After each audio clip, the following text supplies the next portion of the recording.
Sebelum lanjut nonton video ini, jika kalian suka dengan channel Pegawai Jalanan, silahkan kalian support kami dengan cara subscribe dan klik tanda loncengnya. Silahkan gunakan headset Anda untuk mendapatkan kualitas suara yang jernih. Selamat menonton.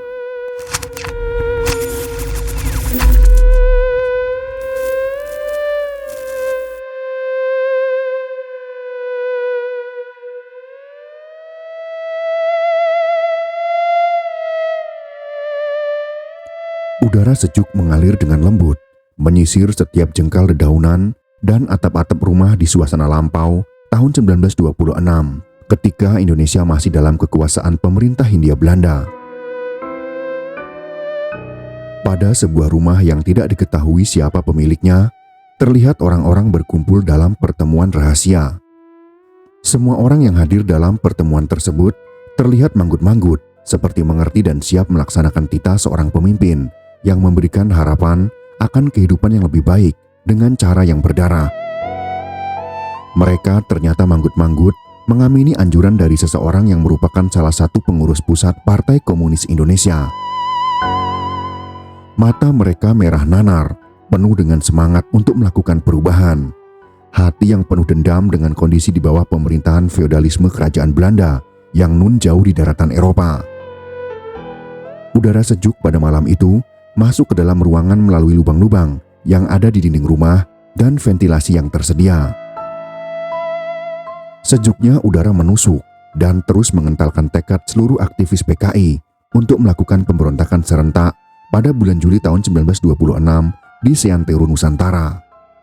Sama persis dengan yang terjadi di Rusia pada tahun 1917 yang menggerakkan kaum buruh untuk menggulingkan kekuasaan feodal Tsar Rusia yang berakhir dengan keberhasilan kaum komunis Bolshevik. Mungkin ini juga yang menjadi inspirasi Alimin dan PKI-nya untuk dapat melakukan revolusi yang sama dan mengambil alih kekuasaan melalui gerakan masif ini.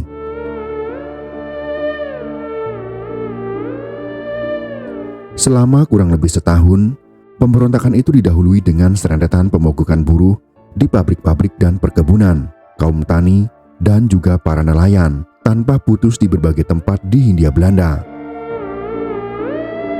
Aliminlah yang menyusun segala pemogokan secara berurutan.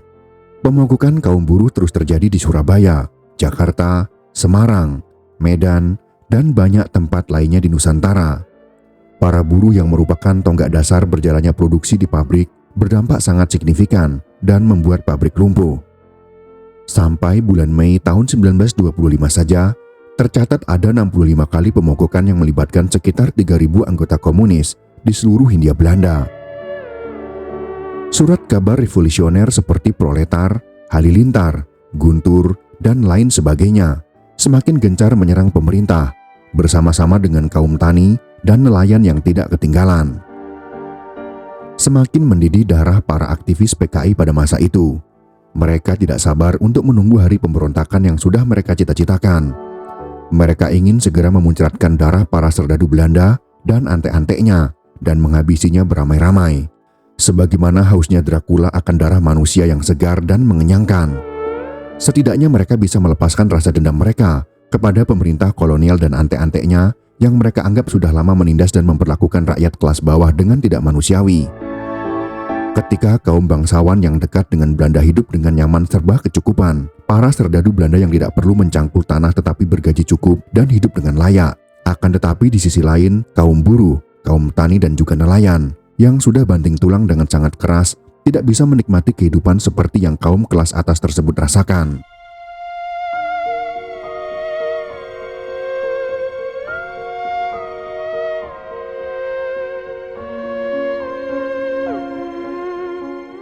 Di akhir tahun 1925, tepatnya pada tanggal 25 Desember tahun 1925, di bawah hembusan angin basah dan dingin bulan Desember, para pemimpin PKI melakukan pertemuan di Prambanan yang saat itu dipimpin oleh Alimin. Pertemuan ini dihadiri oleh banyak tokoh PKI, di antaranya ada Budi Sucipto, Ali Arham, Sugono, Surat Harjo, dan lain sebagainya, yang pastinya kita pun tidak mengenalnya, tapi tercatat dalam sejarah. Sedangkan dari cabang Sumatera Barat diwakili oleh Said Ali dalam pertemuan kilat di Prambanan ini. Setelah membahas segala sesuatu dan situasi terbaru yang ada, Pertemuan tersebut memutuskan bahwa PKI sepakat akan melakukan pemberontakan pada bulan Juli tahun 1926. Rakyat kecil dan miskin yang terdiri atas kaum buruh, kaum tani, dan juga nelayan berhasil dihasut oleh Alimin, Musso, dan kawan-kawannya. Setelah aksi pemogokan, kemudian disusul dengan aksi bersenjata seperti yang sudah direncanakan sebelumnya. Kaum tani pun dipersenjatai dan serdadu-serdadu pribumi pun ditarik dalam pemberontakan ini. Sementara itu, Belanda tentunya malah semakin keras menindak pemberontakan ini. Pada bulan Januari tahun 1926, Belanda memutuskan menangkap para pimpinan PKI seperti Musso, Budi Sucipto, dan juga Sugono. Namun ternyata pemerintah Hindia Belanda gagal menangkap mereka karena mereka terlebih dahulu melarikan diri ke luar negeri. Mereka melarikan diri ke Singapura bersama dengan Alimin, Subakat, Sanusi, dan juga Winata. Di sana mereka berkumpul lagi untuk lanjut merundingkan keputusan Prambanan. Dalam perdebatan sesama para pimpinan PKI ini, ternyata ada satu anggotanya yang tidak menyetujui pemberontakan tersebut. Dia adalah Tan Malaka. Dia adalah satu-satunya tokoh Indonesia yang mewakili jaringan komunis internasional atau Komintern untuk wilayah Asia Tenggara. Pada saat itu Tan Malaka berada di kantor pusat Komintern wilayah Asia Tenggara yang berada di Bangkok, Thailand. Bukan hanya Tan Malaka yang tidak setuju dengan pemberontakan itu, ternyata Joseph Stalin yang kala itu sebagai pemimpin tertinggi di Rusia juga tidak setuju dengan rencana tersebut dengan alasan bahwa situasinya belum siap. Akan tetapi para tokoh PKI yang tersisa di Indonesia nekat melakukan pemberontakan. Padahal seluruh pemimpin tinggi PKI sedang tidak berada di Indonesia karena sedang melarikan diri menyelamatkan hidup mereka.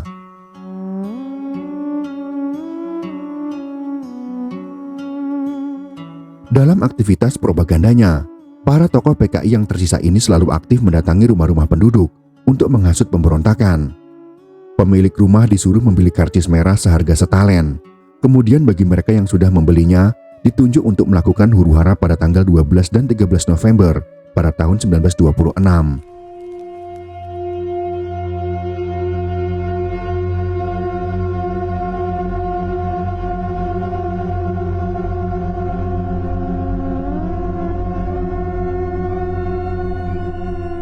Selama kurang lebih setahun bersiap, pada tanggal 12 November tahun 1926, pemberontakan ini pun pecah, bahkan tercatat dalam sejarah sebagai pemberontakan pertama yang dipimpin oleh sebuah organisasi partai politik. Pemberontakan pertama kali bermula di Jakarta. Aktivitas pemberontakan ini sudah berlangsung sejak sore hari pada tanggal 12 November. Menjelang tengah malam, gerakan pemberontakan ini sudah bergerak jauh ke dalam menyasar polisi, merusak kabel-kabel telepon, serta menyerbu penjara Glodok. Beberapa ratus orang juga terlihat menyerang polisi di daerah Mr. Cornelis yang sekarang menjadi Jatinegara. Dari sekitar Kampung Karet sebanyak kurang lebih 200 orang menuju pusat Jakarta. Mereka tampak bergerak dengan penuh percaya diri, sedangkan massa yang lain muncul dari Mangga 2. Sementara itu, serombongan orang dari Tanah Abang berpapasan dengan 2 orang reserse Belanda. Bentrokan pun tidak dapat dihindari.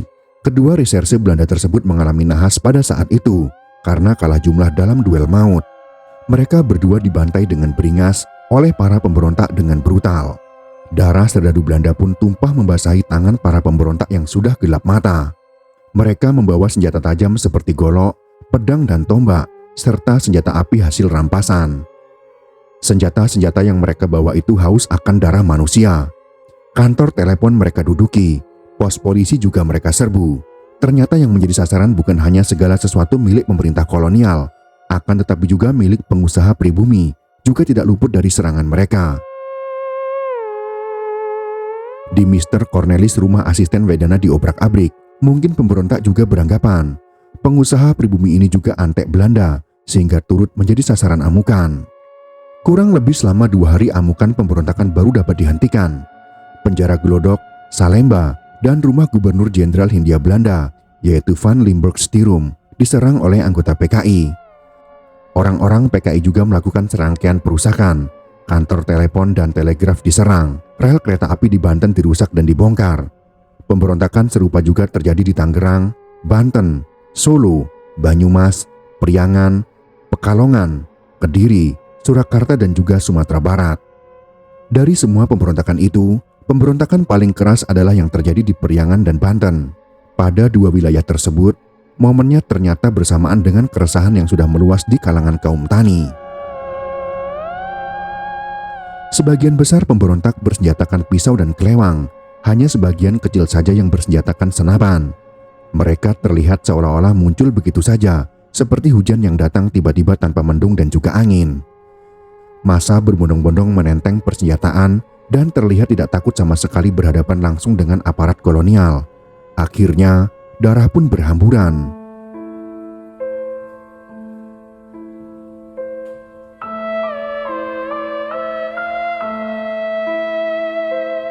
Udara yang lembab berubah menjadi bau anyir darah yang membuat ngeri siapapun yang menjadi saksi peristiwa tersebut. Di tempat yang lain, yaitu di Priangan Tengah, kader-kader PKI melakukan serangan pada sekitar pukul 9:30 malam, saat yang biasanya masyarakat sudah mulai memasuki jam-jam istirahat untuk tidur. Pada saat inilah mereka menyerang pos polisi di Nacik. Seorang aparat kepolisian melakukan perlawanan, namun karena mungkin kalah jumlah dan persiapan, akhirnya dia mengalami luka-luka. Akhir nasibnya juga tidak diketahui, apakah masih selamat atau sudah menjadi mayat. Setelahnya masih pada malam yang sama, para kader PKI juga membongkar rel kereta api di Ranca Engkek untuk mencegah lalu lintas kereta yang mengangkut serdadu. Lain tempat lain juga ceritanya. Ini terjadi di Batu Jajar. Kaum pemberontak melakukan penyerangan ke rumah kepala desa. Kepala desa itu pun hangus dibakar bersama-sama dengan rumahnya. Pemberontakan juga terjadi di Cimahi. Jembatan yang menghubungkan jalan antara Garut dan Bandung dirusak. Tidak lupa juga jembatan di Cilis. Semuanya dirusak agar pergerakan serdadu untuk memberikan bantuan dari markas besar terhambat.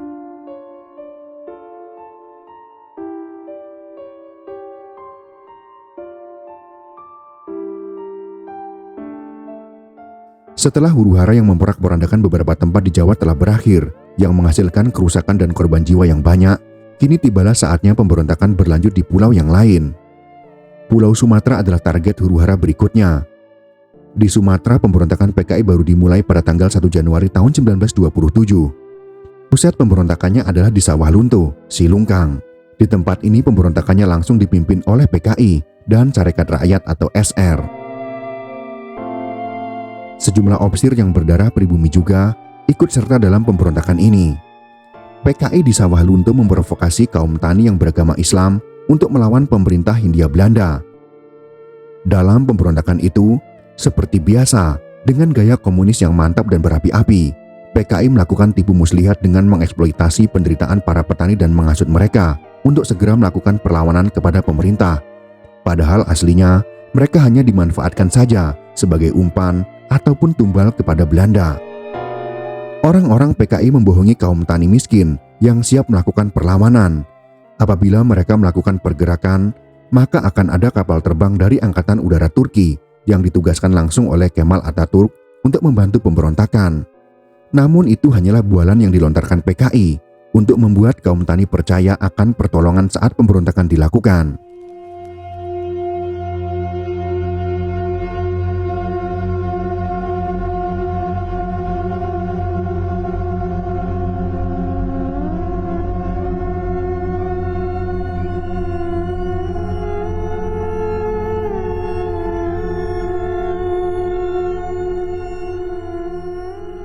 Pada subuh hari yang sejuk, lembab, dan tanah yang becek tepat pada tanggal 1 Januari tahun 1927, kaum pemberontak di Silungkang, Sumatera Barat, akhirnya mengikuti jejak rekan-rekan mereka yang ada di Banten beberapa bulan sebelumnya yang melakukan pemberontakan pada pertengahan bulan November tahun 1926. Mereka serentak menyerang pusat kedudukan pemerintah di Sumatera Barat.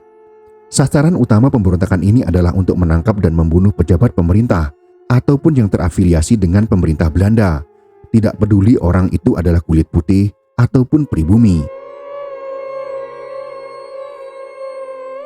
Pasukan Muara Kalaban yang ketika itu dipimpin oleh Kari Maroko dan Muluk Caniago berhasil menyerang kantor polisi Muara Kalaban dengan bom. Setelah itu, mereka langsung lari tunggang langgang karena ternyata polisi setempat bisa menandinginya. Pertempuran ini sempat membuat pasukan PKI, Tarak Tarutung Tarung, yang sedikit lagi sampai di Sawah Lunto gentar. Bersama pasukannya, Abdul Muluk Nasution menyerah dalam genggaman satuan polisi Belanda. Bukan hanya itu, Di daerah lain seperti Tanjung Ampuru dan Padang Siberuk juga diluncurkan gerakan pembunuhan dan pembakaran rumah terhadap terduga kaki tangan Belanda. Pemberontakan Silungkang terbesar terjadi di tempat kumpul PKI, yakni Silungkang, Minangkabau, Sumatera Barat. PKI ketika itu membunuh para ofisir Belanda, guru agama, dan pedagang emas yang diklaim melakukan kerjasama dengan pemerintah Belanda. Mereka juga merusak instalasi publik yang ada, seperti stasiun dan kantor pos. Mereka berencana membakar instalasi pertambangan batu bara dan menyerbu semua simbol yang berkaitan dengan pemerintahan kolonial di kota itu. Tidak membutuhkan waktu yang lama, gerakan pemberontakan itu dapat dihentikan oleh pemerintah. Hanya sebagian kecil saja rencana penghancuran tersebut dapat direalisasikan. Selebihnya hanya menyisakan prahara yang berkepanjangan. Pemberontakan yang terjadi di Jawa dan Sumatera tersebut pada kenyataannya justru hanya menimbulkan korban pada rakyat jelata saja. Pada akhirnya pemberontakan ini dapat diluluhlantahkan dengan mudah oleh Belanda. Sampai tanggal 12 Januari tahun 1927, tercatat ada ratusan senjata api dan bom disita oleh pemerintah. Sebanyak 9 orang dihukum gantung sampai mati dan sekitar 13.000 orang ditahan. Padahal pada kenyataannya, sebagian besar orang yang ditahan pemerintah Belanda adalah bukan anggota PKI. Banyak di antara mereka adalah petani, buruh, dan nelayan muslim yang termakan oleh hasutan PKI.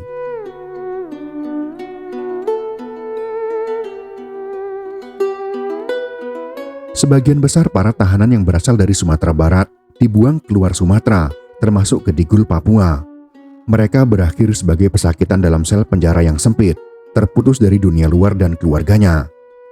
Para tahanan digiring dengan diiringi oleh tangisan tak henti dari istri, serta ratapan sedih dari anak-anak mereka yang dipastikan akan segera menjadi anak-anak yatim setelah ini. Sementara itu semua orang top atau para petinggi PKI seperti Musso, Alimin, Darsono, dan yang lainnya menghilang dari wilayah Hindia Belanda tak jelas rimbanya dan selamat dari hukuman mati yang dilimpahkan kepada rakyat miskin tidak berdosa.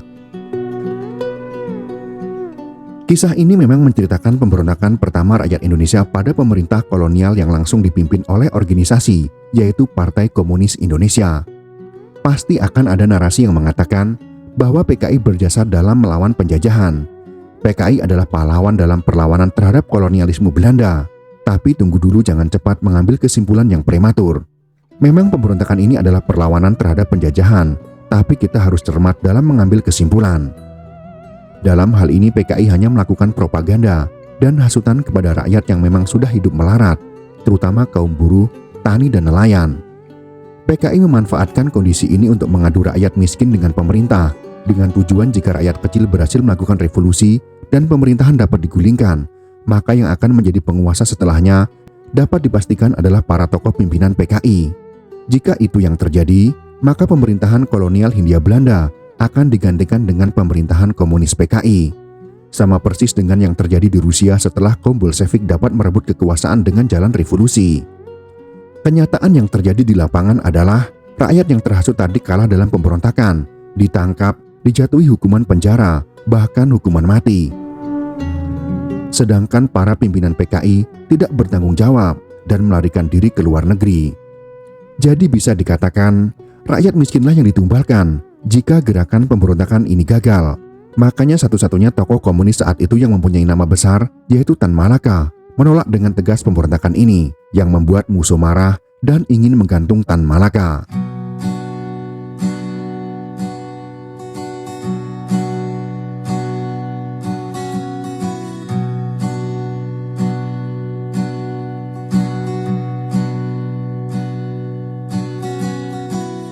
Itulah sekelumit kisah tentang pemberontakan pertama PKI pada tahun 1926. Semoga kisah sejarah ini bisa bermanfaat untuk kita semua. Jika kalian suka dengan video ini, silakan berikan jempol ke atas. Dan jika kalian menganggap video ini bermanfaat, maka bagikanlah untuk teman-teman Anda yang lain. Terima kasih sudah menonton.